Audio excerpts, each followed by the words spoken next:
Les plantations de bananes, de canne à sucre qui s'étendent sur des milliers d'hectares en Martinique.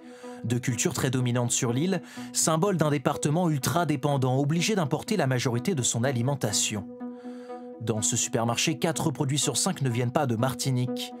Du pain canadien, du miel moldave, de la nourriture qui vient de loin, vendue en moyenne 10% plus cher qu'en métropole. J'habitais en métropole avant et je suis venue vivre ici. Et en fait, quand on voit la différence des prix, c'est incroyable. C'est vraiment, on voit un écart de 2, parfois même 5, 6, même 10 euros. Le fromage râpé qui devait faire à peu près peut-être quoi, aux alentours de 5 euros le kilo, à peu près, ben on est à peu près à 10 euros, 11 euros, certains endroits, voilà. Donc c'est hallucinant. Alors la Martinique peut-elle vraiment retrouver plus d'indépendance alimentaire? Depuis quelques années sur l'île, les initiatives se multiplient.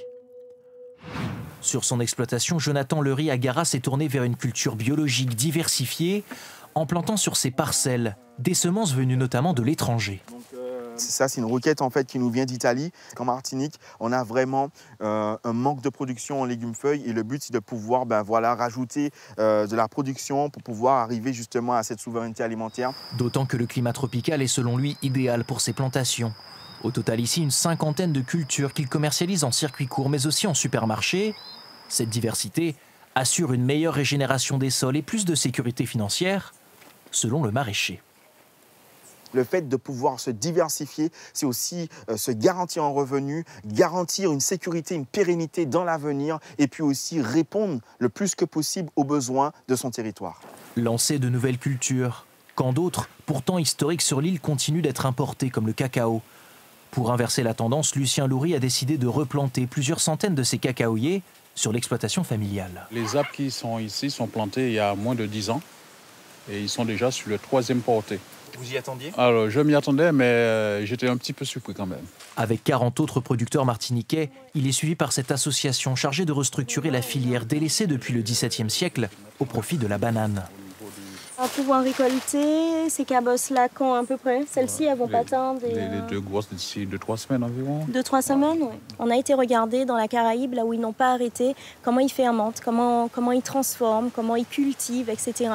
Et aujourd'hui, ici, on réapprend toutes les pratiques culturelles. Aujourd'hui, si les cabossages, la fermentation reste artisanale, l'association espère tripler la production de cacao en 5 ans et convaincre les transformateurs de miser sur ces fèves martiniquaises. C'est la possibilité pour les chocolatiers français de dire on a la possibilité aujourd'hui de faire un chocolat 100% français. Mais consommer local, défendre la souveraineté alimentaire n'est pas encore un réflexe pour beaucoup de consommateurs. Exemple, dans cette usine de jus de fruits qui aimerait agrandir ses parts sur le marché local, ici, 30 tonnes de jus sont conditionnées chaque jour.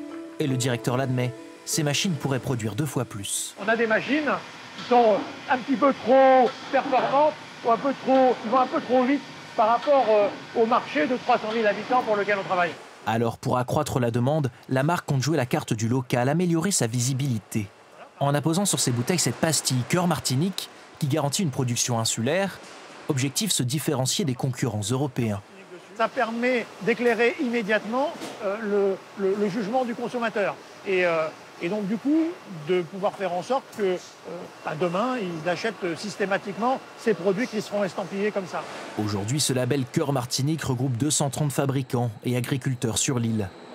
Pour tendre vers davantage d'autonomie alimentaire, le département mise enfin sur le renouveau de la filière animale.